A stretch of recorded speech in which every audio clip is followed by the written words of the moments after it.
nothing against that type of music, but you're right, it was Offspring and Green Day and Blink-182, and that was kind of the movement that caused me to find country music.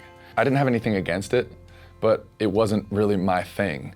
And you know, coming from parents who they played the oldies growing up, was just soul music. So going from growing up on these amazing, great voices and these very simple but sweet kind of Motown ballads and stuff, transitioning into country music where it's all the story.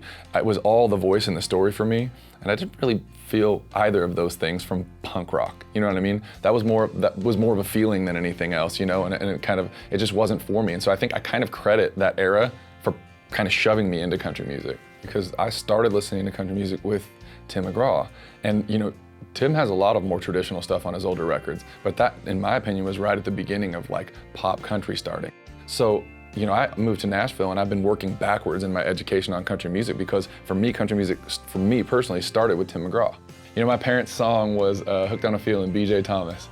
And neither of them are exceptional singers, neither of them are terrible singers, but they both always loved music. So I grew up with my dad walking around singing the chorus of Hooked on a Feeling my whole life. Gary Puckett and Union Gap, and I mean, it was so funny. It was what they called oldies, because their taste in music was great, but their knowledge of music was very limited. They called it the oldies because the radio station that they heard it on was K-Earth 101, oldies, right? I mean, so I grew up thinking I listened to oldies, not realizing that I was in love with soul music and soul singers. I'll never forget first time I heard Change Is Gonna Come, and it messed me up. I mean, it was like the vocal delivery is, I never would have thought that like a vocal delivery that isn't perfect probably is even more honest, because there's more feeling behind it.